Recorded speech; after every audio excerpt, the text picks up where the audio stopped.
What's up, everybody? Welcome into today's episode of Pushing the Pile. This show is brought to you by FanDuel Sportsbook. Make every moment more. I'm Mike Renner, joined always by Kyle Long. And Kyle, we got a very special guest today. One I think that I am the most excited to have on of any guest we've had on. Can you guess why, Kyle? Is it just like off the top of your head, why do you think I would be very excited to have JP? Well, my immediate guess is that there's football diagrams in the background of JP Acosta's shot here. That's the first thing that I noticed. I'm interested to hear why you, Mike Renner, are so excited for JP. I have my own reasons. Well, because I think this is the first guy that we've had on that I can confidently say watches more all 22 than I do. And anytime that's the case, I feel like I can pick someone's brain. So JP, welcome to the show. Thanks for joining us. How you doing today, man? I'm doing great. Thank you guys for having me. This is kind of like one of my benchmarks in my career. Like I got to get on with these guys and talk ball. So this is pretty exciting for me. Well, I appreciate that. You gassing us up. You didn't have to, but you did. So thank you. Let's start with some ball though. Start with first off the ball segment where we've had some trade requests in recent days. Micah Parsons, obviously, it's a little old news by now that he requested the trade. Had that, anytime you got the Notes app coming up on Twitter, it's serious. You had 2 pages of Notes app too. It wasn't just one, it was 2 pages requesting the trade. Do we think, one, JP, that he does get traded? And 2, where would you like to see him go if he does? I really don't think he's going to be traded. This would be the most insane trade to happen in the NFL in a long time, considering he is one of the best defenders at his position in the NFL. And he's also 26 years old. But if he were to get traded, I would love to see the Patriots make a run for him. I think that for every star player that requests a trade, I'm going to go Patriots. Let's do it, because they have the cap space, they have the picks necessary, they have the roster, and I think they have the coaching to kind of insulate bringing in a star player on either side of the ball that can really help make an impact for them. But Parsons, imagining Micah Parsons with Keon White, Christian Barmore, and all those just havoc raisers they have on defense would be super fun in the AFC East, and it would kind of jumpstart their, retooling, rebuilding. So I would love to see him on the Patriots, but this feels like a situation where this is just like standard Cowboys behavior, where everything is always for the content. I think they are the best content creators in the NFL world. So this is probably going to end up with Parsons getting the biggest deal in NFL history.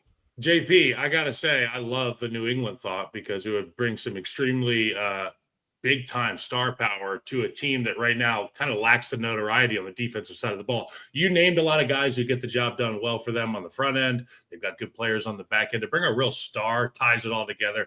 I love the New England thought, but Dallas they got to get it done.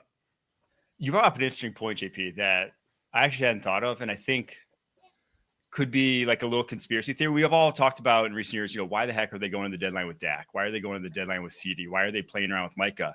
Is it just so that First Take talks about him for like a month straight by the time, is it just for that? There could be a world where Jerry's just like, hey, we're going to let these deals go all the way out as far as possible, because then it's going to lead for, we're talking about it right now. We're going to talk about it next spring if they don't get a deal done. Like, there's an interesting experience. I don't think it's true. I think that would be a batshit crazy way to run an NFL franchise, but Jerry Jones. I completely agree, though. I was on HQ last week. As soon as the trade happened, I said New England Patriots. It makes the most sense. Massive need there.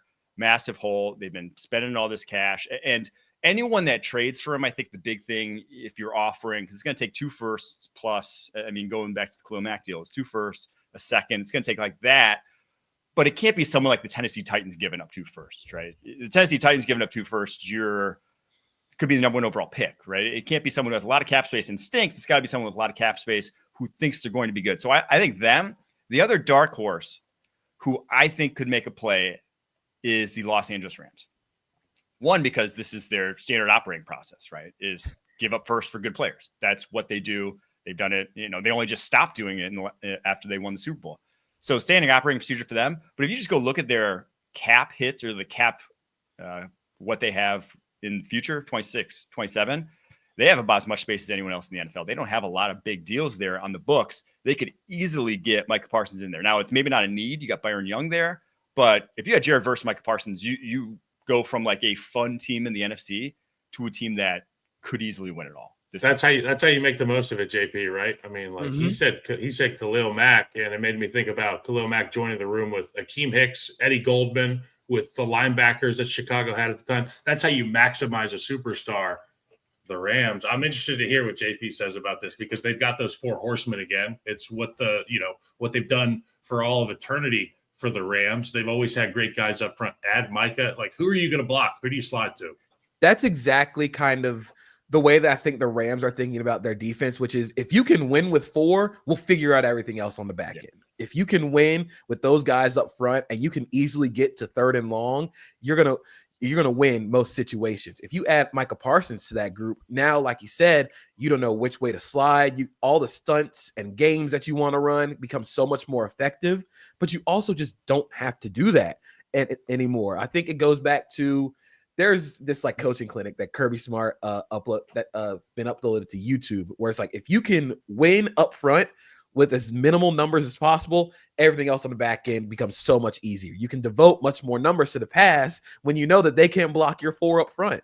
So I think for the Rams, they're just maximizing that. They're going all in on the pass rush, and adding Micah Parsons would make too much sense. Yeah, I think that's the one team where it's like they have the desperation to do it. They have just like the tools to do it. So I will tie bow it by saying this. I did the Bleacher Report draft show with Micah Parsons the last 2 years. He was very knowledgeable about the cap. He knows how much he's worth. He is going to ask for top of the market. He deserves top of the market. But he's also a prideful human being that, when people play with him, when people, mess around, like, he is not a guy who is going to just easily forgive. And so for a lot of people, like the Myles Garrett trade request, the Terry McLaurin request they're going to get to, a lot of times the research is kind of a bargaining chip to request that trade and get your name out there in the public. I think Micah could be a little different, and I think this Jerry situation could just be a little different. So as much as we all say, it's just whatever, I think this one has more legs than any of the ones we saw this offseason in terms of actually resulting in a trade. So we shall see. Terry McLaurin, though, he also requested a trade. This one, I think, felt more like, hey, just like, I just really want the contract. Just pay me. Why would you want to leave a team that was on the precipice of the Super Bowl last year, only getting better, one of the most exciting young teams in the NFL? But from the Commanders' perspective, he turns 30 in September. And I tweeted this out for context. The recent high-end wide receivers that have kind of gone bust, retired in the NFL, or like on the downside, their last 1,000-yard seasons. Nuke Hopkins came at 31. Julio Jones came at 30. Antonio Brown came at 30. AJ Green came at 29. Amari Cooper was 29. Keenan Allen, 31. Cooper Kupp was 28. Really the only guys who, if you extended at 30 for like a 3-year extension, and they kind of played through that and were going to justify it, Devonta Adams, Mike Evans. There's just, the game has changed. It is a speed-based game on the outside. I think that's the biggest thing with Terry McLaurin here, is the Commanders are finally starting to make good decisions. And a lot of teams, a lot of well-run teams in this situation, when wide receivers start to hit 30, they are not willing to pony up those big numbers knowing the history of the position. Yeah, and I think from the Commanders' perspective, if I'm going to tie in a little wrestling, it feels like they kind of worked themselves into a shoot here with Terry McLaurin, because you are correct with all the receiver contracts, especially going over 30. The play takes a massive jump downhill. But Terry McLaurin is really important to the ecosystem of the Commanders' offense, including being that guy on the outside who can win, because the Commanders don't really have that. They need somebody for Jaden Daniels to get all those fade routes to. In terms of running those go routes, they were one of the most dynamic duos in the NFL last year. And for a team that is ready to make that jump, you want to keep everything you want to keep all the continuity as possible. So it feels like they kind of work themselves into a corner here where, like, yeah, he's 30. Yeah, that age is really coming into play here, but he is also very important to an offense that you don't really have that outside threat if Terry McLaurin's gone. Yeah, it's so vitally important to have a guy that a quarterback trusts no matter what. Okay, like when I got to the league, Jay Cutler explained what having Ryan Clady protecting your blind side was like. You didn't have to think about it. You didn't have any anxiety. He was a mute button. Well, he's the opposite of a mute button for Jaden Daniels. He's a guy that he can access all the time. And to your point, JP, they just don't have that kind of dynamic playmaker opposite Terry McLaurin. And regardless of his age, you have to weigh in the importance of the opportunity to win a Super Bowl as a franchise versus whatever dollar amount you're going to miss out on because Terry McLaurin's not going to be in his prime. Is it worth it? Find out what that number is and go with it, or don't. But I would argue that it's worth it. You got it right now. You got something special. Maybe McLaurin goes 31 and has a 1,000-yard season. You never know until you try. Yeah, your go ball point, GP, I think was so apt. Just reading off the names of the wide receivers: Noah Brown, Deebo Samuel, Luke McCaffrey, Michael Gallup. At one point, Michael Gallup could. Michael Gallup at this point cannot. When he go, like, there's no other guy in there where it's like 9-route outside, one-on-one coverage, automatic. Terry's that guy, and that guy helps. Having that guy when you have Jaden, who throws it as beautifully as anyone else in the NFL, that helps a lot in terms of the coverages that you're going to face. So, yeah, I agree that they almost have to get a deal done, but it's going to be difficult for them to say, for sure, 3-year extension, let's do it, $25 million a year. I just don't see that being the case for the Commanders at this point. All right, very briefly here, because we did have real football on Thursday, Hall of Fame game. You dug deep, JP, and you did a all-22 breakdown. You're a sicko. I got through halftime of the all-22, and I was like, I think that's about it for me. We're going to tap out. But you went all the way. You wrote 9 guys that impressed you. Who of those 9 guys did really impress you of that bunch? I think we got to start with Keandre Lambert-Smith, the receiver for the Chargers. And I think he impressed me not only because he was able to win with speed and separation downfield, but in terms of how he won, I could see him getting reps with the starters easily early in his career because he brings something that the rest of the team doesn't have. I think a lot about offenses having layers to the offense. And I think right now the Chargers are missing that reliable third layer. They're missing that reliable separator downfield who can win and actually catch the ball. So I think having Keandre Lambert-Smith actually win, having him be effective in that area is going to help him a lot in terms of getting onto the field early. And then I also think Jamari Caldwell, I didn't put him on the list, but going back and watching, I think Jamari Caldwell played really well. I loved what Poona Ford did for the Chargers last year, and now he's on the Rams. And when they drafted Jamari Caldwell, I'm like, oh, it's Poona Ford. So I think having him play well, especially early, is going to really help them. And I think for Detroit, obviously Isaac Slaa, I think he played really well, had some really nice moments as a punt gunner. I think some of the over route stuff, I was like, okay, you can see him as kind of that big-bodied outside receiver to kind of help take some of the pressure off of Amon-Ra St. Brown later on. I don't think that's going to be right now, but having him be able to do that effectively early is going to be really helpful for him.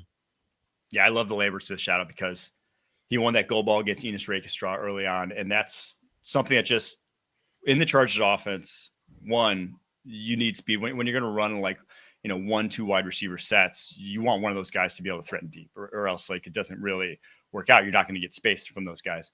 And 2, just if you watch him on tape, going back to Auburn, he's just got juice and he can run that vertical route tree on the outside very, very well. So for the Chargers, something they don't have. Though early on, usually I skew more towards, say who looks good. I usually put more stock in who looks bad. And to me, the 2 guys I'm worried about, Enos Rakestra, who I just mentioned, not only did he not look good, he gets hurt this week, has a shoulder, again, adding to his injury woes that have plagued his career so far.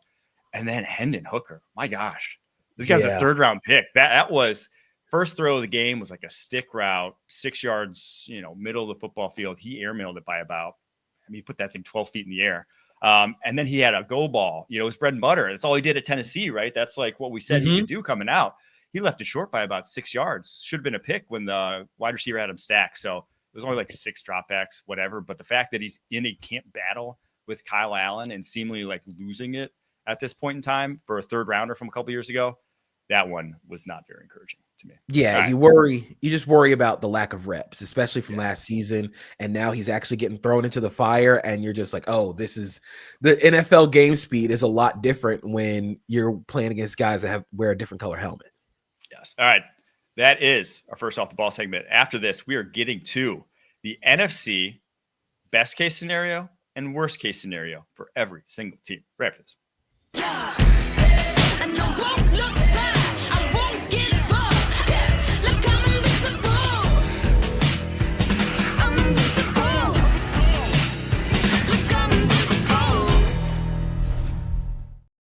I start with the NFC North, your number 1 seed, Detroit Lions. Best case, worst case for Detroit Lions. JP, what do you think?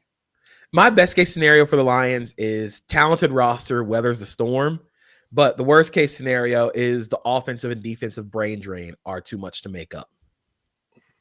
And it's tough for the Lions because you can say like, yeah, this team still has a lot of talent, plus the positive injury regression where not everybody is going to fall apart by week 13, but you just worry about all of the brain drain coming from the offense, all the brain drain coming from the defense. Frank Ragnow retiring is going to be really huge for that offense, but I still think that this team is too talented to kind of just completely fall apart. But if there is a worst case scenario, it is just all of the names, all the ideas going into the room and into the game plan on both sides of the ball. Just you can't make up for that.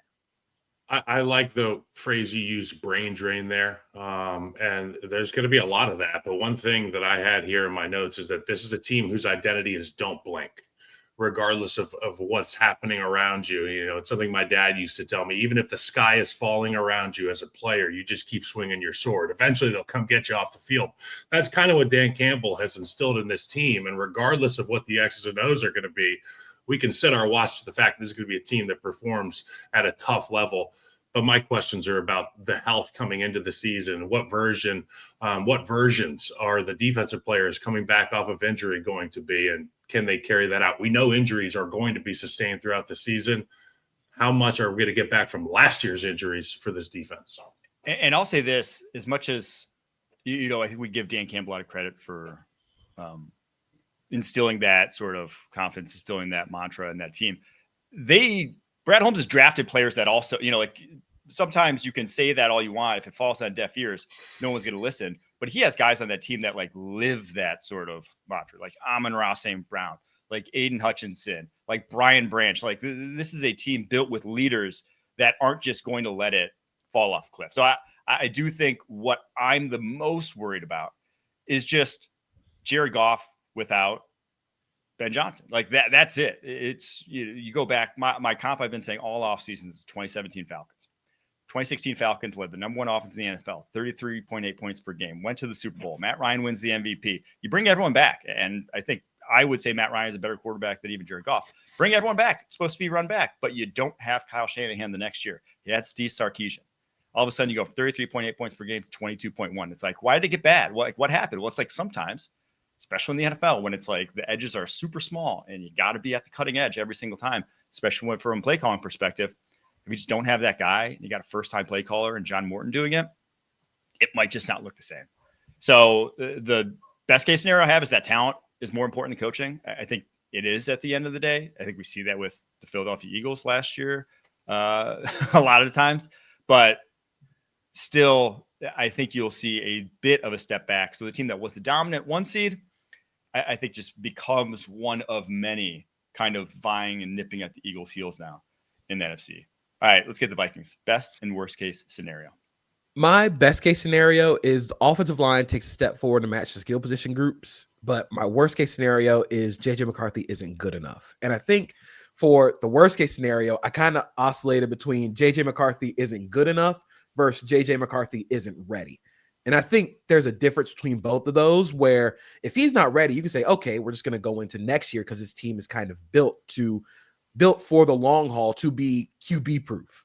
You know, you can kind of say, all right, he isn't ready yet. He doesn't have the reps. We just say this season is a wash. We'll come back next year. But if he's not good enough, you're thinking about the future implications. You're thinking about the fact that you spent a whole lot of picks to trade up and get the guy. You spent a lot of time going back and forth between he and Sam Darnold when Sam Darnold played really well in the offense. But if he's not good enough, you're thinking, oh, we might have messed up here. We might have spent a whole lot of capital on a guy that just isn't here to do what we need him to do. But I think best case scenario, you know, I said QB proof. I think the Vikings are the most pinnacle example of a QB proof offense. You have the play calling. I think the offensive line additions kind of lean me more towards like last year. They were the purest distillation of the wide zone bootleg stuff. And I think they actually kind of lean more into the gap, the more duo, power, counter stuff. And I think adding guys like Donovan Jackson in the first round, I think he kind of leans towards that a little bit more. So I'm really interested to see what their offense looks like with McCarthy under center. But I think the worst case scenario is you leave this season with more questions than answers about your starting quarterback. Yeah, I mean, I agree with you on this being a team that is quarterback proof. And there's, maybe one other team in the NFL. And the one that keeps coming to my mind is the Philadelphia Eagles. We've seen it time and time again. And it's taking nothing away from Jalen Hurts. I'm just saying, great cast of characters around you. That's what they've done in Minnesota. Look, best case scenario, they still give you nightmares on defense. They dominate the line of scrimmage on the offensive line, and they win on the outside. And J.J. McCarthy is able to play a little bit of point guard early in the season. Worst case scenario is that he hits the ground not running, and he's a deer in the headlights. But I would push back on the fact that they're going to, punt essentially to next year. This offense will grow throughout the season because of the reps that he's getting. You take a look at a guy like Caleb Williams at the end of the year versus the beginning of the year and the progression. Worst case scenario is it starts slow, but it is going to get faster. It's Kevin O'Connell. It's Justin Jefferson. It's that quarterback-proof roster. I'm excited to watch this Vikings group. A lot of questions, but I'm excited. Yeah, I'm intrigued by the point you made there about if they run more duo something different, because the additions they made, especially on the interior, speak to that. But then they traded Jordan Mason, who's like an awesome outside zone runner. Aaron Jones is like, I love watching him run outside zone. The ferocity, just like the pacing that he has in his runs is so damn good. So we'll be interested to see if they change that up. But it's just, I think this one is one of the easiest ones to say. They're like, the best case scenario is that, hey, they added 3 guys to their offensive line, 2 guys to their defensive interior that were already, I guess the offensive line wasn't good, but the defensive line was already good. Like pushing these units to what could be high heights, but it really is just, who the hell is J.J. McCarthy? Because as much as it's QB-proof offense, I saw how Jaron Hall looked in this offense. It can stink too. Like a quarterback still, when you don't know what he's going to look like, especially someone like J.J. McCarthy, who was such a weird prospect coming out of Michigan with not a lot of reps to his name, with pretty much pure projection in terms of if you wanted high-end quarterback play, you were just going to have to look to a few reps from a few games and not really sustain success in the passing attack. So that to me is a pretty easy one for the Minnesota Vikings. So let's, with that, move on to the Green Bay Packers, where I have a lot riding on this one, JP. I'm a Packers shareholder. I don't know if you know that. I'm a Packers fan. I'm from Wisconsin originally. So give me your best and worst case scenario here. So my best case scenario is they have the best offense in the NFL and the defense creates enough chaos. And then the worst case scenario is the lack of pass rush because sinks the defense. And I think best case scenario, I mean, you got to start with the offense. I think that with another year of growth from the receivers, I think adding Matthew Golden is going to really help kind of give you more explosiveness downfield with a guy who has really sure hands. I think the speed kind of stands out with most guys with Matthew Golden, but for me, it was the focus and the concentration on those deep passes for Texas. I think that's going to really help this offense remain explosive. I actually really like what Matt LaFleur did in this offense, which is our quick game is the run game. You don't have to worry about throwing checkdowns. You're just going to throw the ball 40 yards downfield. And in the defense, creating enough chaos, I'm just thinking of the second half of the season where Jeff Hafley really kind of found out what worked for this defense, and they're able to win the turnover battle. You're able to win in those margins to get the ball back to the offense. But worst case scenario, they were 26 in the NFL in pass rush win rate. I think Edgerrin Cooper is great as a blitzer, but you cannot always rely on your off-ball linebacker to be the best blitzer, be the best pass rusher on the team. They need to get something from their pass rush this season to win with 4 in order to help out their pass coverage a little bit. So that's really like my worst case scenario is their pass rush just kind of sinks the defense overall. Yeah, I mean, they're some of the superstars up front there. Some of the guys that they've relied on they're getting up there in age. They're about my age. I remember playing against some of these guys, and I'm an old head. I haven't had hair since 2013. But I will say about this offense, I have loved the receivers in their room, but they have really been missing a je ne sais quoi. And with Matthew Golden, I feel like they may have found it.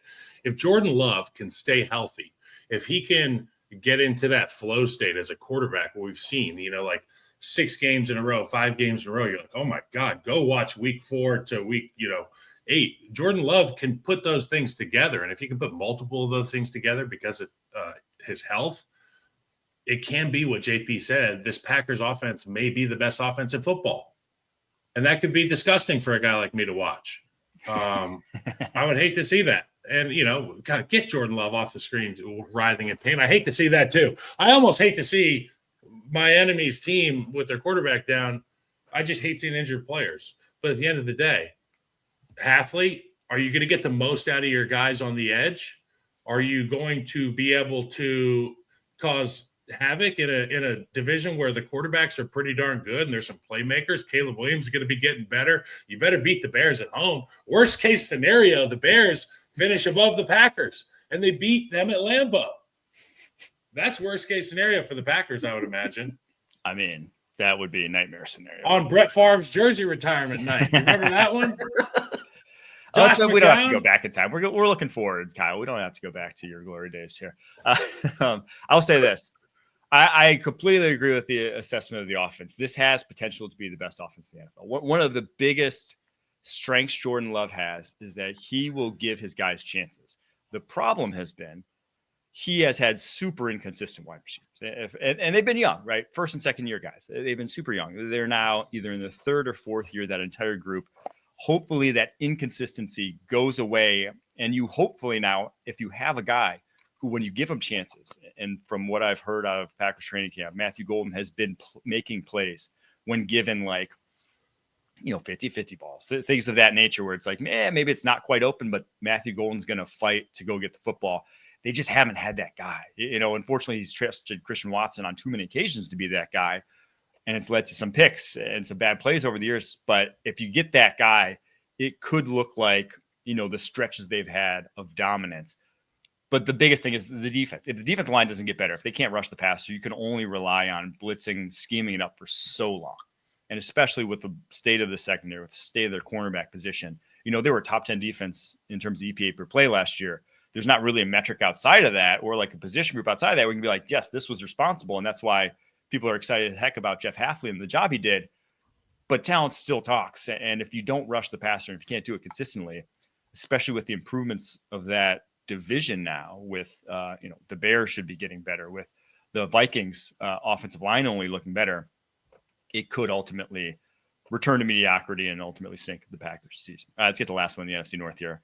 Kyle, we can start with you here, because the Chicago Bears, I need to hear your best and worst case scenario. Actually, I want to start with your worst case scenario, because you tend to view the Bears through rose-colored glasses, as you should. But what's like a realistic bad season for the Chicago Bears? I wrote one sentence for worst case scenario for my Chicago Bears. Caleb continues to hold on to the ball. That's it. Yep. You can write the rest of that story as you want. But if Ben Johnson, who was created in Dexter's laboratory, can't come to Chicago and get this guy to get the football out of his hand. By the way, Mike will tell you, I may be the biggest Caleb Williams fan on planet Earth, except for Carl Williams, his father. And I would imagine his mother, who gets the tearful embrace from her son after losses. But get rid of the football. That solves so many issues for your offense. That's worst case scenario. And obviously a lot happens if you don't get rid of the football. Best case scenario, Caleb Williams establishes a sense of urgency, an internal clock. The Chicago Bears have an identity on offense. They maximize their draft capital with a great season from Colston Loveland, which puts the Bears offense on the map, because guys like Luther Burden are going to step up. They've had good camps already. Guys like DJ Moore are shoo-ins to be, like Terry McLaurin type. We can just throw it over there. He's going to be open. And then Roma Dunze making the next step. This could be the best offense in the NFC North if Ben Johnson gets rid of if Caleb Williams gets rid of the football on Ben Johnson's offense, which then puts the Green Bay Packers at the number 2 offense in the NFC North.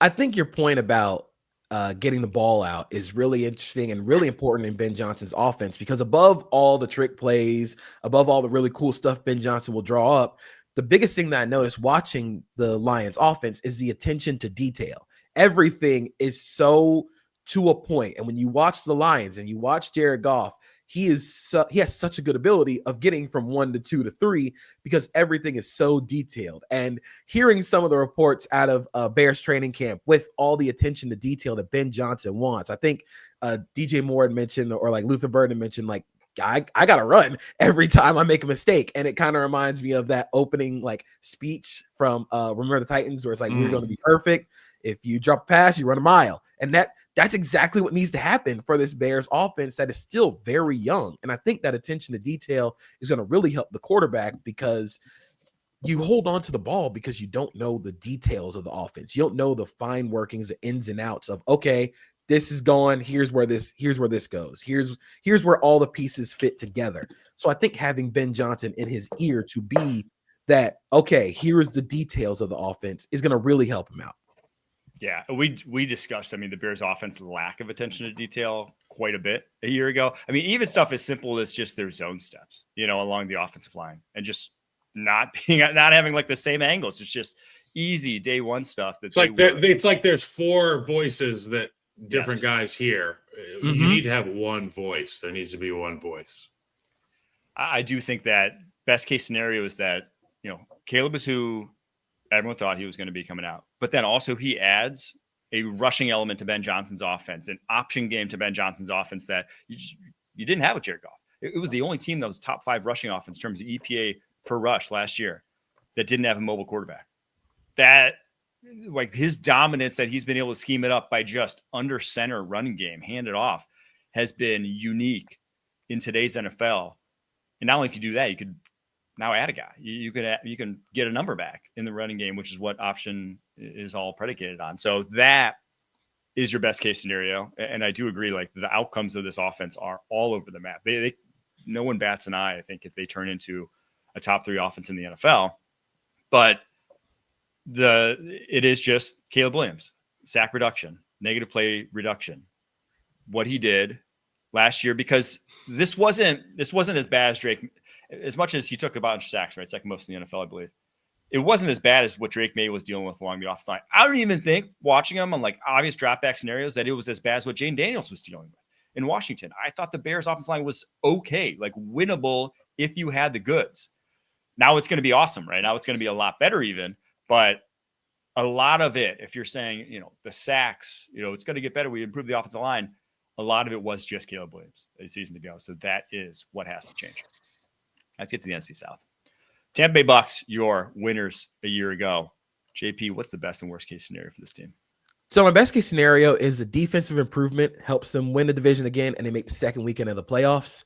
And worst case scenario is the offensive play calling takes a step back, and then Wirf's missing time just doesn't help the offensive line. I think that worst case scenario is where you really, really get worried, because the Bucs offensive line with Tristan Wirfs is really good. One of the better units in the NFL, but not having your obvious all-pro left tackle is going to really help. Is going to really knock you down a few pegs, especially offensively in terms of what you can and can't do. And now you're adding a new play caller into the mix, where I think the Bucs have kind of been able to withstand all the turnover at play caller. But if you don't have that offensive line working up to speed, that's going to really be an issue with the new play caller coming in. But my best case scenario starts with the defense. Their defense, they tried to answer too many questions that they just couldn't solve by themselves up front, where you do all the simulated pressures, but the coverage wasn't consistent. You try and win with 4, but nobody can really win with 4. Kalijah Cansey being out, Yaya Diaby still coming along, but I think he's gonna have a good year. But the improvements that they made to the secondary very quietly, adding Jacob Parrish in the draft, adding Benjamin Morrison, who I think could be really good if he's healthy. You've now created a secondary that I think is going to be, one, mean as hell. I think they're going to be mean as hell in the back end, but I think you've created a secondary that fits Todd Bowles' image as a defensive play caller. So those defensive improvements should help balance out this roster a little bit, and I think that it'll lead to them winning the division again. I like what you said about Wirfs and how with him in the unit, obviously they're one of the best units, and without him, it's a drastic fall off. There's so many things you can do with an elite level offensive tackle that has the lateral movement ability, that has the ability to latch onto defenders in space, actually can go get on guys at the second level. When you're in these third down, fourth down situations, you can really just say, put him behind Tristan. We'll find a way to get Tristan out in space, and we're going to get our yardage. Without a guy like that, you don't end up converting. You don't even have the balls to convert because you don't have the talent on the field to do so. It changes the dynamic of the feel of the entire football game. It's like when Dan Campbell wants to go for it on fourth down all the time. Well, it's not just because Dan Campbell is really confident. It's because he's got Penei Sewell out front. It's because they can cave in the line of scrimmage. You lose that ability, and you lose a lot of skill from your football team. Yeah, I'm right there with you, JP, about this defense that, you go back to like the 2 Falcons games, even when they just got somehow torched by Kirk Cousins, literally the only 2 games of Kirk Cousins season, but it's because you got, a starting corner in Zion McCollum who's a little up and down. You weren't particularly deep in the secondary a year ago. You kind of foolproofed it. I think Benjamin Morris and Jacob Parrish, they were juniors coming out. Yeah, they were young. To me, they were immediate starters though. They were, as long as Morrison's healthy, and as long as Parrish anywhere. I thought that guy was so technically sound for a junior coming out that this could be 2 guys that, forced into starting role, you're not upset about whatsoever. So a night and day difference it could be in the performance in the secondary this year. If that's the case, I mean, you already had the offense down pat. You were already in the mix there. This could be a team that's truly in play for the 1 seed because of their schedule compared to everyone else's schedule in the NFC in that division they're in. But the worst case scenario to me begins and ends with the offensive line. Tristan Wirfs already banged up. Just their second unit of offensive linemen. You don't want any of these guys in there. Charlie Heck, Sua Opeta, Jake Majors, Elijah Klein, Luke Haggard. You've never heard of any of those guys because Mike's having issues with his mic. Invested in that second tier. And Mike, you good? Okay. Your mic went in and out, Mike. I'm sorry. I was making sure you're good. You good? Well, let's give us 2 thumbs up and a prayer hands, and then we're gonna know you're all right.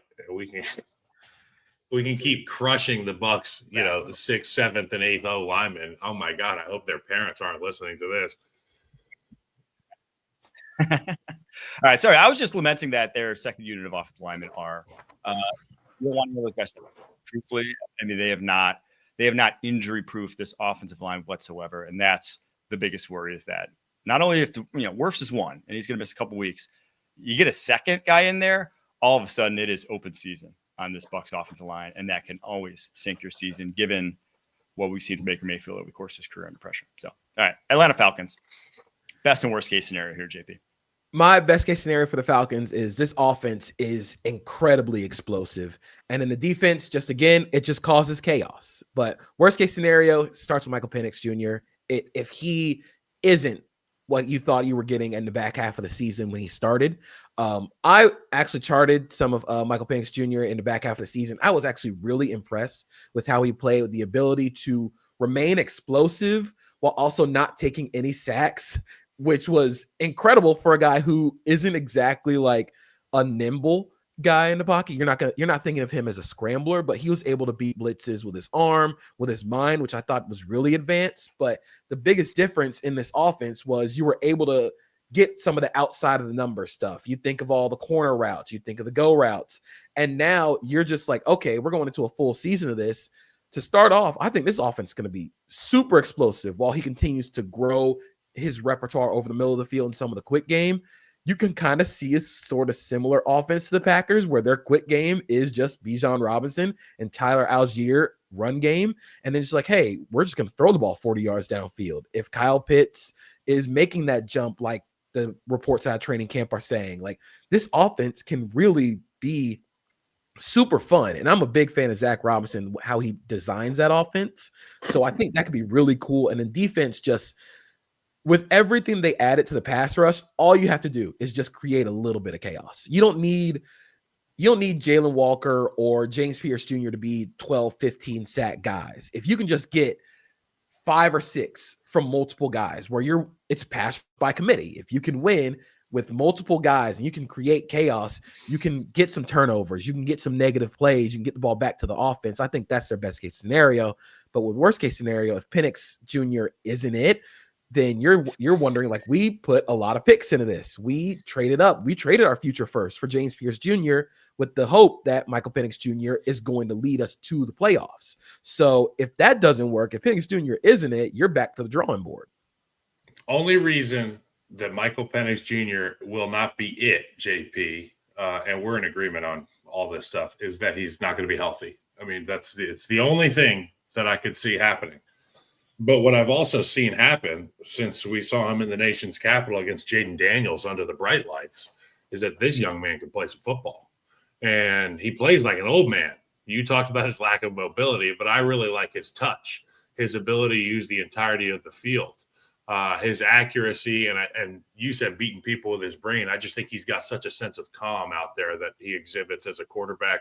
So my best case scenario for this Falcons team is Penix healthy, Pitt's renaissance, pass rush comes alive because of the offensive firepower. Look, if they're going to score points, and you mentioned the Packers, if they're going to score points akin to the Green Bay Packers, this defensive line will finally have an opportunity to go prove prove themselves to ATL that they can get after some quarterbacks.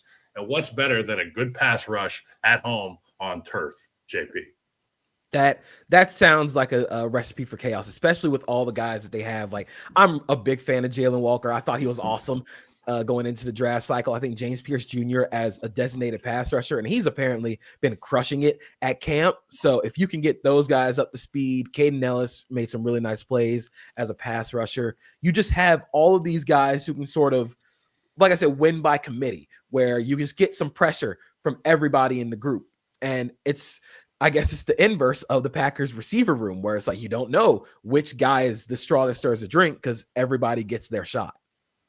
Yeah, I do think – I don't even think worst case scenario. Like I said, Michael Penix, I'm of the opinion, given what I saw last season, that there's just no way it turns bad. Like, he's not going to look like a fish out of water out there. It's going to be – it could be up and down.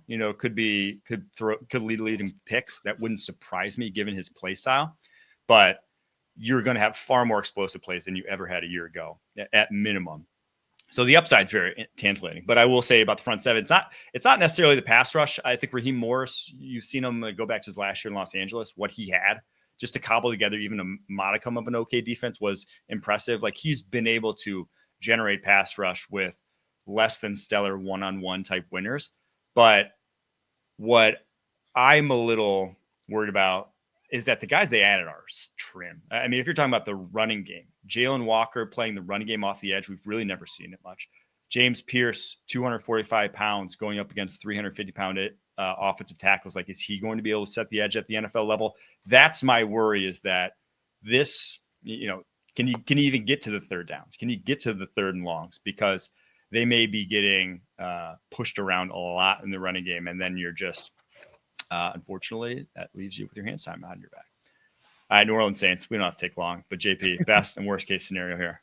My best case scenario is you find out what you have in your youth, and worst case scenario is this first year just absolutely sinks Kellen Moore. Like, this is just, I don't know how the pressure of playing or coaching for the Saints with this roster in a division that kind of, I mean, I don't think they're going to win many games right now, but you just worry that some of just the general chaos of this team, of keeping the general manager around who wants to win right now, and it seems like the general manager has a lot more say than the head coach. You just worry that he just isn't, it just doesn't work. The mesh between him and McLumis just doesn't work. But best case scenario is you find out what you have in your young guys. You find out, Kelvin Banks, Tali Fuaga, and Trevor Penning are starters, are good starters on the offensive line. You figure out which one of your quarterbacks is going to be the guy. You can get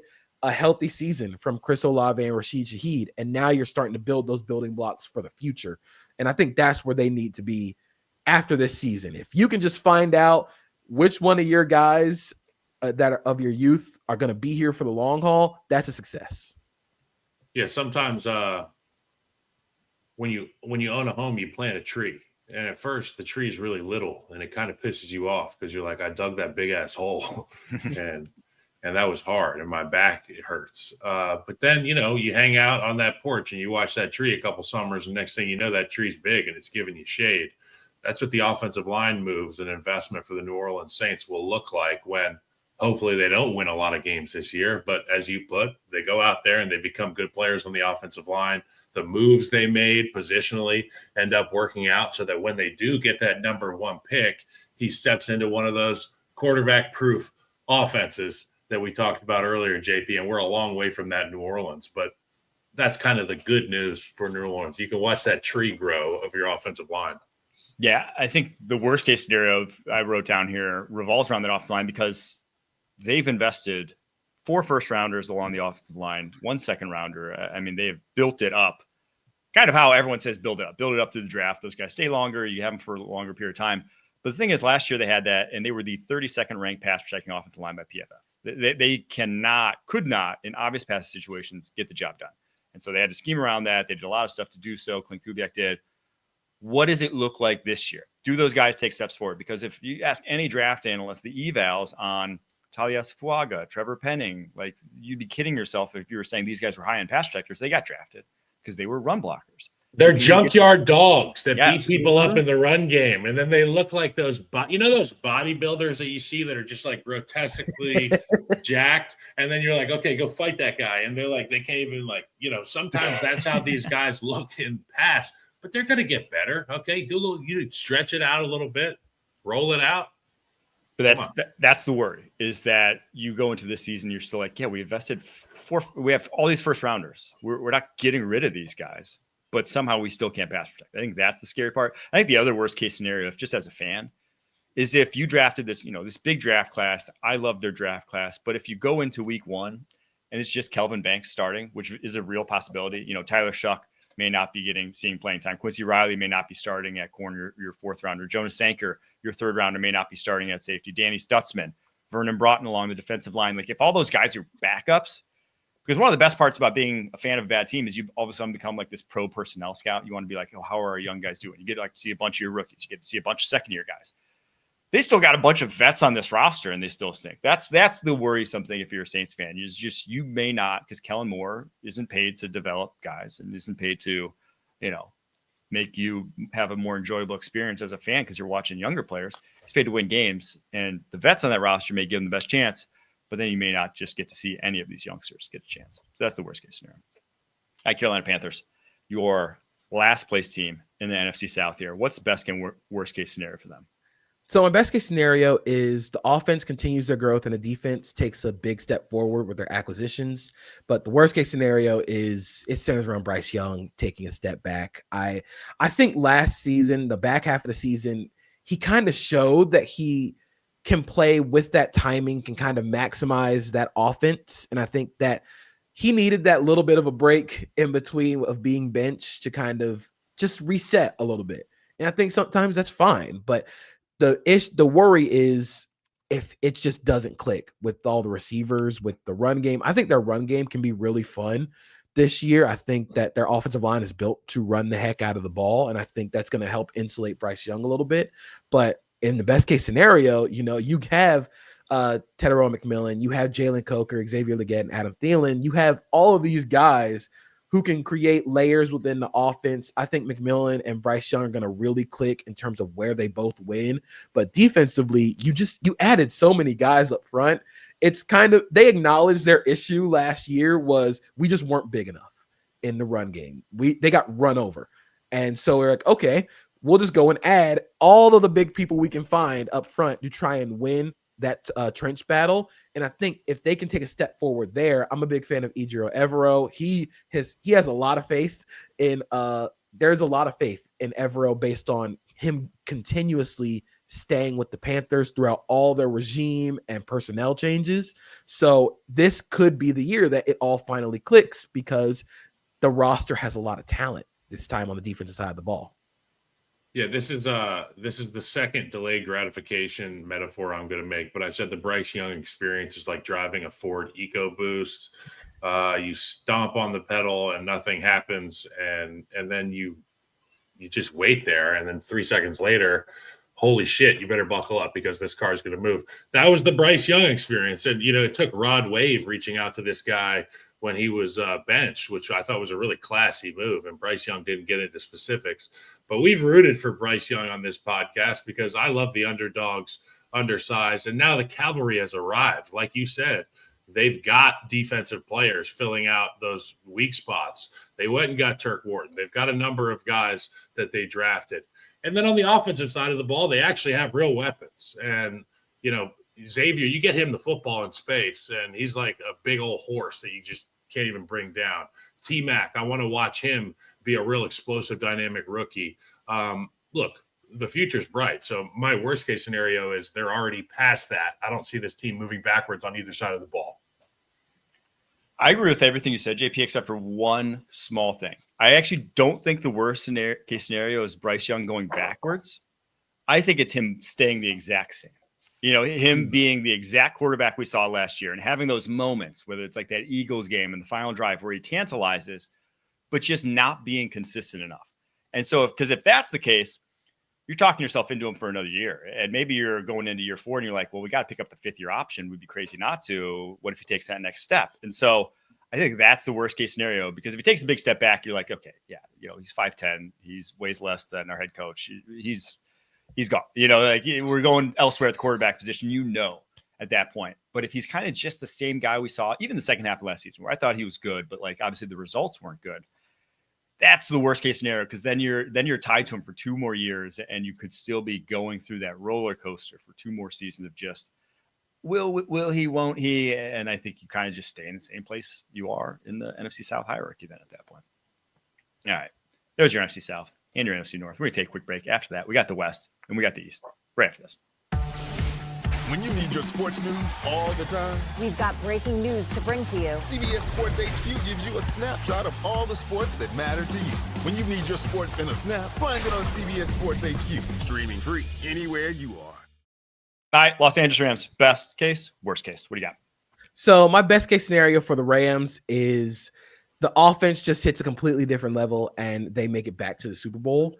Worst case scenario is the secondary questions leaves the defense stagnant. And I think for the offense, the best case scenario, this feels like it could be like your favorite offense's favorite offense could be the Rams, just in the way that they are able to win in so many different levels. I think the Rams offense last year was really good, but something that I noticed was they weren't that great against man coverage. I think they were 26 in the NFL, according to Sports Info Solutions, in yards per route run in the receiving corps against man coverage. They were 6 against zone. So the answer is you go and add Devontae Adams, who is quite possibly the best separator, or still one of the best separators against man coverage in the NFL. I understand the age, but he showed last season he can still create separation.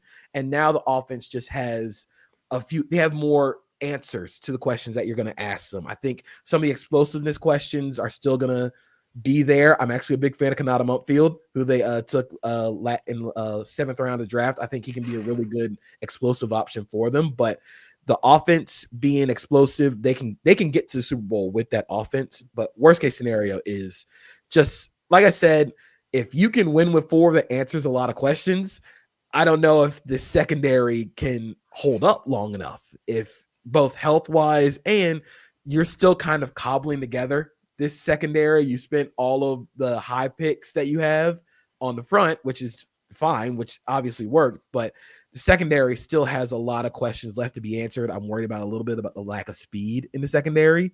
So you just wonder if the secondary questions kind of drag this defense down. Yeah, best case scenario, Devontae Adams looks like Devontae Adams, and Matt Stafford still got it. And the 4 horsemen of the front 4 apocalypse show up and, give nightmares every single Sunday. And I'd hate to play that group. And I like what you said about they score any type of way offensively. It's true. But the question mark on the back end of that defense is a big one. And, I like the front 4, and you look around the league, what do the best defenses do? They win with 4 guys. We've said it a number of times today. Well, you can only win with 4 guys if you can cover on the back end. And even though you can allocate all those extra resources to the back end, you still need good guys to do it. That's the worst case scenario. That's the thing that hamstrings this unit. Yeah, their secondary is pretty obviously the worst case scenario. It's just that not only are they not particularly talented. And it blew my mind that they left the draft without a single pick being added to the secondary. But they're also old. Your starting corners are 32 and 30 years old. And they do a great job protecting them, right? But it's like, damn, that's what you're banking on to put the chips down, go up against Devontae Smith and A.J. Brown in the playoffs that Ahkello Witherspoon and Darius Williams. That's what we're going with coming into this season. And then also offensively, just age as well. Matt Stafford's 37.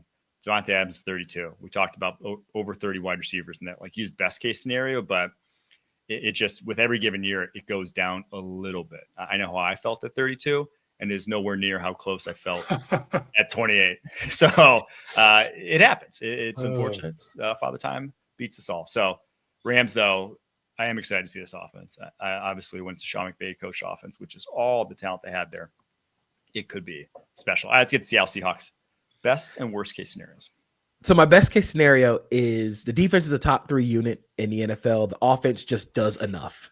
And then the worst case scenario is the offensive line can't hold up. And by can't hold up, I mean both isn't healthy, but also cannot hold up in pass protection. When you look at what Sam Darnold did under pressure versus not under pressure, the numbers are pretty staggering. And if this offensive line and all the acquisitions that they have, I mean, when they're healthy, Charles Cross is awesome. When he's healthy, Abe Lucas is really fun. You've added to the offensive line, but if your bookend left tackle isn't healthy, if Abe Lucas isn't healthy, if you just don't get good offensive line play, this entire thing falls apart. And I think it's also similar for Clint Kubiak, new offensive coordinator, because with the Saints, it all looked great until the offensive line got hurt, and then everything just kind of fell apart. But best case scenario, this defense absolutely freaking rules. Like, I think from top to bottom, they're incredibly talented. You kind of saw the Mike McDonald, like, I think their defense sort of resembled I think it was 2022 Ravens, Mike McDonald's first year as coordinator for the Ravens, where they start off really slow. They finished top 6 in the NFL defensive EPA per play. And I think that's what the Seahawks did last year. And of course, we saw what they did in 2023. So if they can get to a top 3 unit in the NFL and the offense just doesn't completely implode, maybe this is a sneaky competitive team. You talked about Kubiak and the offensive line that they have in Seattle. A lot of what Kubiak's success is predicated upon is running the football. And if you can't run the football effectively, with or without your starters, you are going to be in for a long game as a quarterback. And couple that with Sam Darnold's experiences in a bad way with pressure or lack of protection, it doesn't spell success for me. I wrote best case scenario in quotes, Sam Darnold, wow, I was wrong. Me week 8 if they're not absolutely worst case scenario, also quotes, why did we make all those moves? That's me at a fish market in Seattle. It just hasn't felt right from the very beginning. You know, ridding yourself of a true number 1 receiver, getting rid of Geno Smith, who we can all agree can still sling this thing. There's less question marks about Geno Smith than there are Sam Darnold. Like, stop me when I'm wrong. So for Seattle fans, there's a lot of weird going on this year, but the defense will be the thing that keeps people coming back. It's been the thing that's kept Seattle afloat for a long time. Yeah, I don't think, even the most diehard, optimistic Seahawks fan has to be told what the worst case scenario is. We've seen Sam Darnold's career. There's worst case scenario littered all over it, unfortunately, for Seahawks fans. And you tied your boat to this, hit your wagon to this. I don't know, I'll mix the metaphors there. But the best case scenario, they got boats in Seattle. They got a lot. Is you're gonna feel like turn back the clock 10 years. This feels like a Pete Carroll circa 2015 sort of team and what they could be, in that it's going to be run, it's going to be D. They are not going to mess around with the passing game. I don't think too much. You don't have to when you have what they have in the backfield. So they're going to be that sort of team. They're going to grind out as many tough wins as possible. And you just hope that this defense looks like Legion of Boom defense that can do that, and not just a very good defense who's going to, have some weaknesses, have some holes that can be exploited at certain points in time. And you kind of just end up in the same scenario you were last year. Arizona Cardinals, one of the most interesting teams in the NFL this year, in my opinion, given just the changes. Just this defensive line. we'll obviously get to it here in a little bit, but what's the best and worst case scenario? The best case scenario for me is making the playoffs behind a top 12-ish unit on both sides.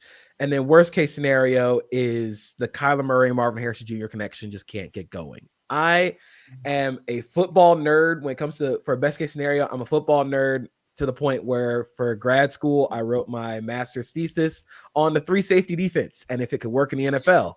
Then Nick Rollis and Jonathan Gannon run it with the Cardinals. And I'm like, oh, that's exactly what I was thinking. So I think their defense is super fun. It is, I've called it a pocket sand defense before because you just don't know what they're going to throw at you. I think the way that they play Budda Baker is kind of that middle safety is really fun and really effective. But their biggest issue last year was they were just small. And now you've addressed that with the defense and with the defensive line acquisitions. And I think that defense can be really good. They finished the season really well. I think they were top 10 in EPA per play last season over the back half of the season. So if you can get that defense playing really well, if you can get the connection between Kyler Murray and Marvin Harrison Jr. going, you can look at this team and be like, oh, this is a top 12-ish offense, top 12-ish defense that could lead you to the playoffs. But worst case scenario, if you can't get it going with Marvin Harrison Jr., that's asked a lot of questions about Kyler Murray. And I think watching them play last year, it felt like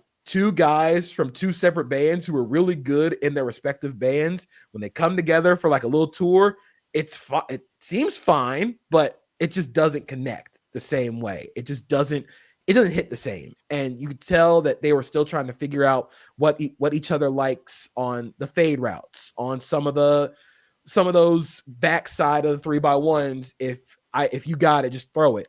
And that's sort of where Marvin Harrison Jr. existed last year, where a lot of the complaint was you weren't incorporating him into the offense, where he's kind of the sacrificial X, where you kind of just let him run downfield. If they got a one-on-one, just throw it. But if they can't get that connection going, I think it's the worst case scenario because Kyler Murray might not be in Arizona for much longer. Best case scenario, all the talent that they've drafted works out well and they all become great players, particularly on the defensive side of the ball. The big question mark, the worst case scenario, is obviously Marvin Harrison Jr. And if he can become a real focal point of this offense and somebody you can rely on from, first snap to final whistle. Because look, this is a team that nobody wants to play. This is a quarterback that no defensive coordinator wants to prepare for, no rusher wants to prepare for. And it's a defense, to your point, about their unique scheme and some of the guys that are lurking in that scheme that makes it tough to prepare for offensively as well. So I think the X factor obviously is Marvin Harrison Jr. as well. Yeah, I think the best case scenario is obvious. You have to know that they're like, I can't remember a team that had a bigger difference in terms of their defensive line from week 1 of a season prior to week 1 now. They've added Calais Campbell, Dalvin Tomlinson, Baron Browning, Darius Robinson, BJ Ojolari, Josh Sweat, Walter Nolan, and Jordan Birch over that time span. And now some of those guys are on the roster, just hurt, whatever, but like just a night and day difference in terms of what Jonathan Gannon's going to be able to do. And if you got, who you think's one of the best DCs in the NFL, I would echo that. That could get you one of the best defenses in the NFL. But the worst case scenario is it's the up and down nature. It's not just that like the connection doesn't work. It's just that 1 week it does, 1 week it doesn't. Because last year, I couldn't believe when I looked this offseason and they were a top 10 offense in terms of EPA per play last year. But they had 5 games where they scored 14 or fewer points. They had 6 games where there's 7 games where they had 17 or fewer points, or 18 or fewer points. Excuse me. Like they had games where they just stunk. And then they had games where they went off. You look at the team above them, the Chiefs, they're the 9th ranked team. They had 1 game where they scored 14 or fewer points. The 49ers behind them had only 3 games. So for them to go in the tank as much as they did, which has kind of been a little bit of a criticism of Kyler Murray over the course of his career, if that can't turn around, how do you make it through 4 playoff games to win a Super Bowl? If one of them's going to be a dud, which is, the number suggested that just like on average, that's going to be the case. So if that doesn't turn around, you are, like you said, you might be going forward with other plans at the quarterback position, or might have to be assessing other plans at the quarterback position other than Kyler Murray. All right, last team here in the West, 49ers. What we got? The best case scenario is positive regression.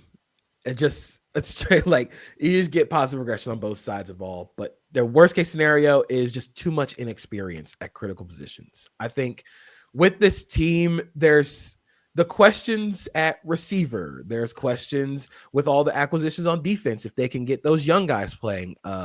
playing well early. Malik Mustafa is going to be out for the season with an ACL injury. You're starting new young guys on defense in the secondary. The offense still kind of like, you just need that positive injury regression back. And I think that's the biggest thing, because when they were healthy, it still looked really good. The Niners offense still was a good unit. It's just nobody was ever healthy at the same time. So if you can just get some positive regression, I mean, nothing about this offense is like drastically different. I think you trade Deebo Samuel away, but I think that they were preparing for the inevitability of one of those two receivers being gone by drafting Ricky Pearsall. And the defense, I think, at bringing back Robert Saleh and then immediately going, all right, we were terrible against the run. Let's go add CJ West, Alfred Collins, and Michael Williams and just never do that again. I think those could lead to another season where the Niners are really good. They have a last place schedule in the NFC West. They could win the division off that schedule and positive regression, but it's just getting everybody healthy and getting that youth up to speed.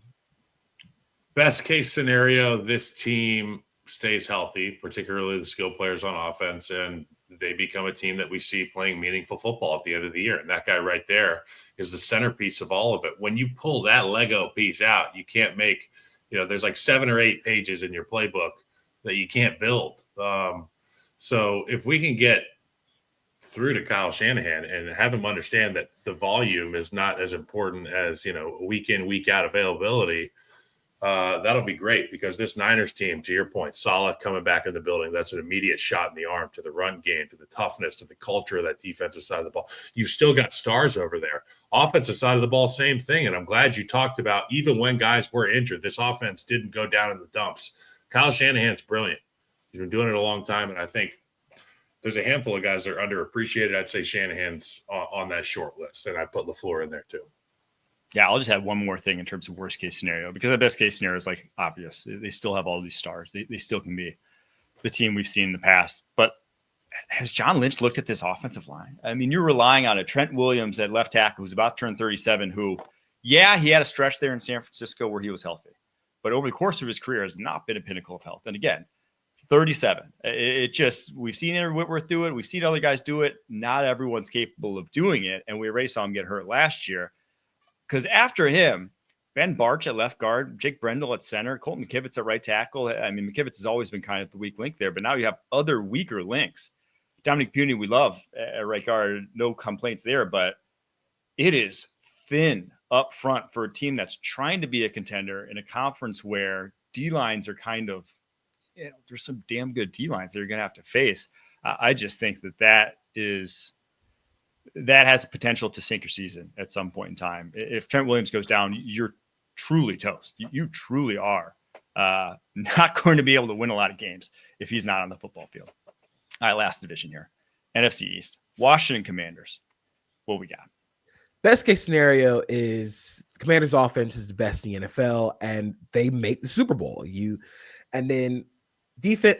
Worst case scenario is the defense is too volatile to help the offense. And I think the defense is very much a Dan Quinn defense where they rely on the chaos plays. You think about the Frankie Louvu, like it's the Moon Knight random bullshit go meme where it's like we're just gonna do stuff and it's either gonna work or it's gonna bite us in the ass. And I think the defense's volatility, it leads to some stretches of really good play, but it can also lead to some really, really bad moments. And the worst case scenario is that volatility just doesn't help the offense out through some lulls where, like offensively, Jaden Daniels was great last season.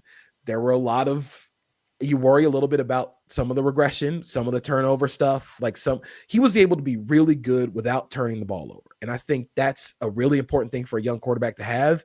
Can it consistently stay?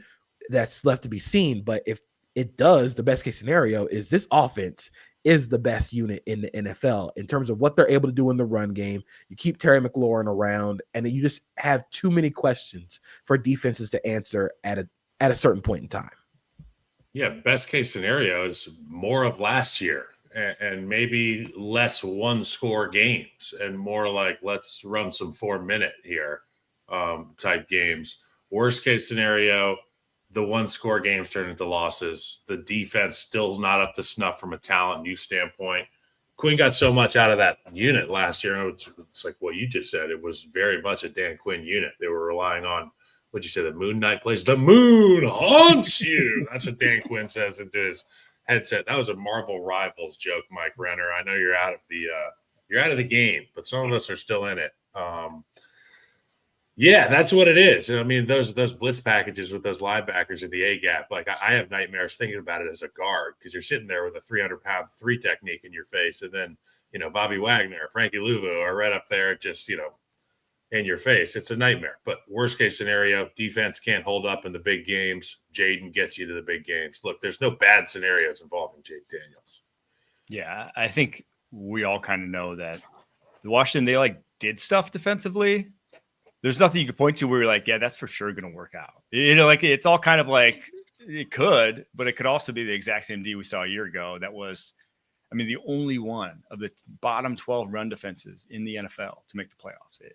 I think you're playing with fire if that's the case again this year, if you really still struggle to stop the run. Dallas Cowboys, what do you got?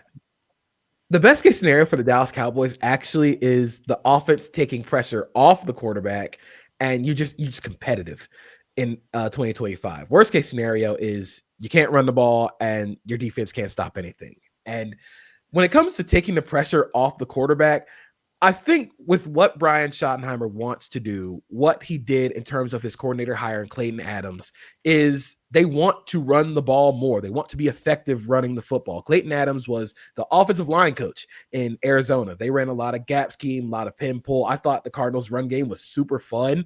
And so you're bringing it to Dallas, and you have an offensive line where it's like, hey, you can move some guys with this offensive line.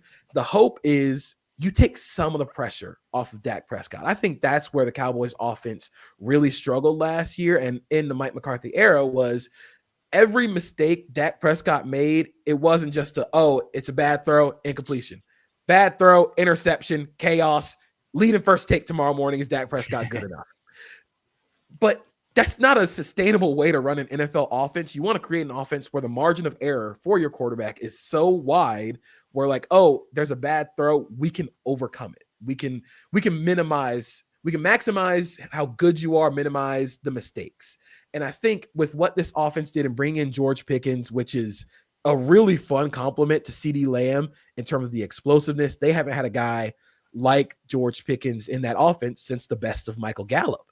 And I think with what they want to do, with all the 12 personnel, with the physicality running the ball, you see a lot more downfield play action shots from this team.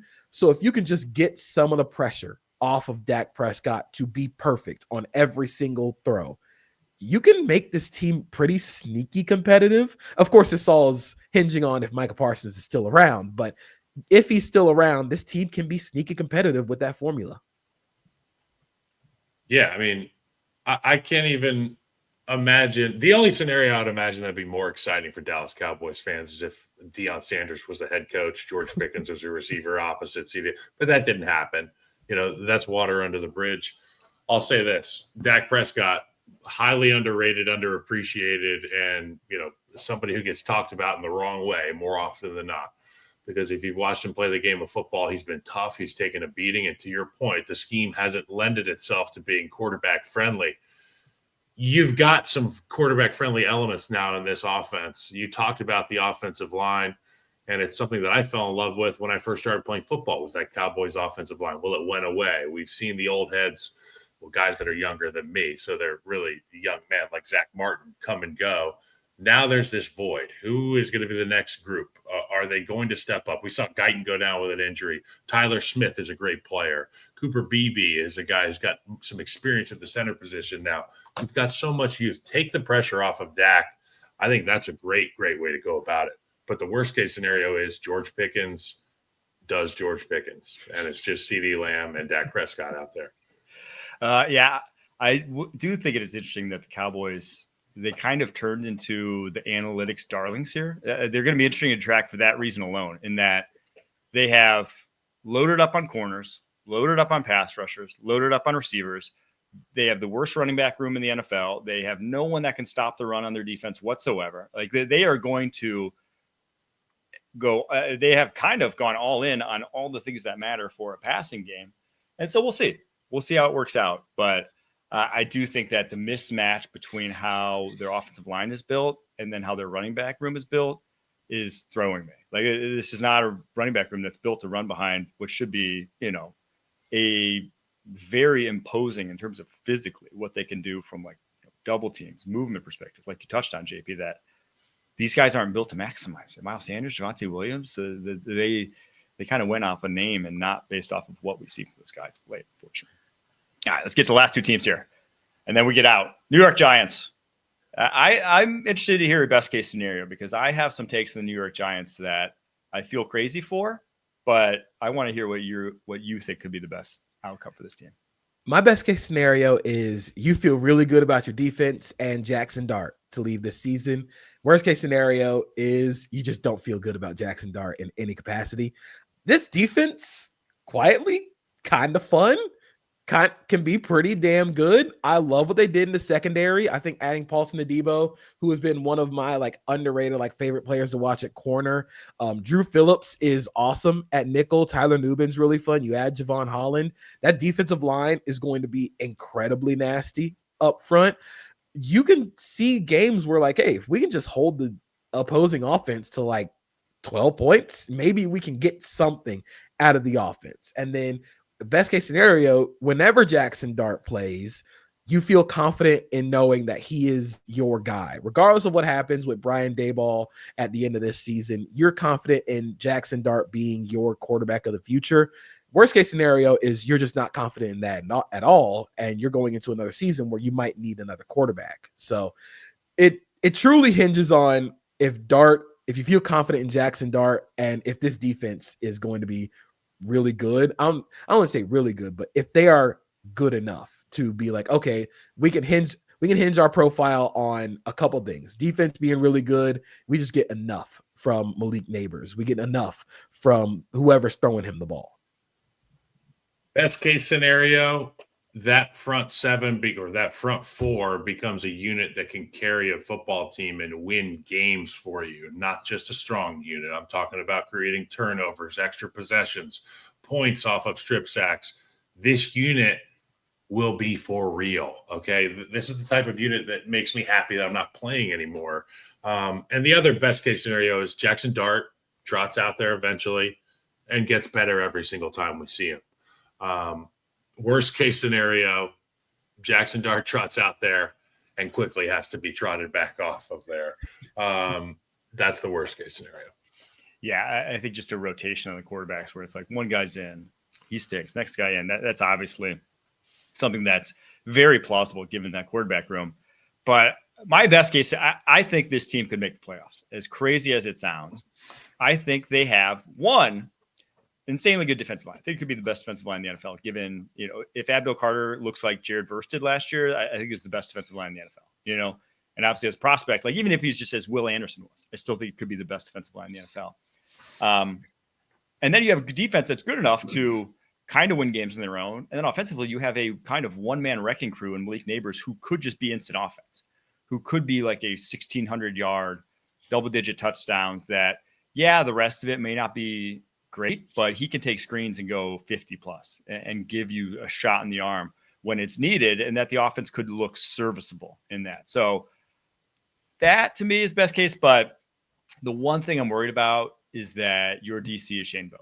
You don't have a DC who I think a lot of people would say is like this, on the cutting edge of the top DCs in the NFL. You have all this talent, but is it going to be put to the best use? I think is the biggest question mark that I have with this football team. And if it's not, well, we'll be looking at a brand new coaching staff next season. All right, last team, your Super Bowl champs, Philadelphia Eagles. Best and worst case scenario.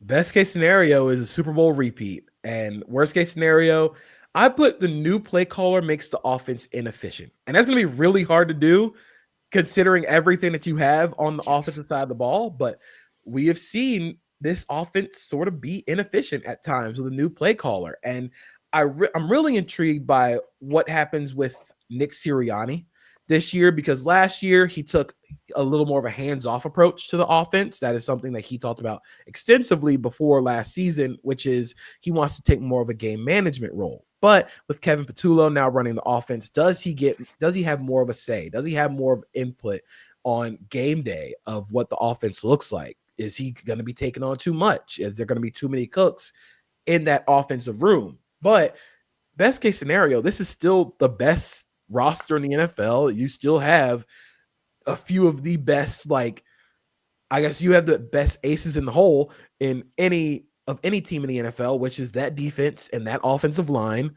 and you win the Super Bowl again. That is what this team is built to do.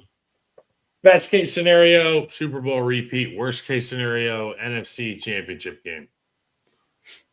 I mean, Yeah. I feel like that's not ludicrous to say. Oh, no. Oh, we got Mikey in. Mikey's in the space-time continuum. He's in the Bermuda Triangle right now. Everybody, moment of silence for Mike while he figures out his GPS. Big Eagles are trying to shut him down. Howie Roseman is. Howie Roseman's trying to get after him. Yeah. Every time I bump my desk, I gotta get a better setup here. But I'll just tie bone up with this. Philadelphia Eagles. The one thing that can sink them is I just think the thing that kind of sunk them in 2023. I think it's just like infighting. You know, even AJ Brown, you saw him last year, reading the book. Like if there gets to be problems in that locker room that don't get solved, that then make their way out into the football field, guys unhappy. That's really it. This roster is foolproofed. I love what they did along their offensive line, because there's no 2023. I think what sunk them also was like that problem at right guard. Like the offensive line was not the dominant we saw last year. Yeah, they lost Micah, but they have basically like 5 different guys who could play that right guard position, and you think you'd be okay with whichever one wins that job. So, yeah, the Eagles are a very easy high and low projection here. They're going to be damn good. That's our show, though. JP, really appreciate the time. Thanks, JP. A lot of fun. Hopefully we'll have you back on sometime. We will be back on Wednesday. Until then, keep pushing.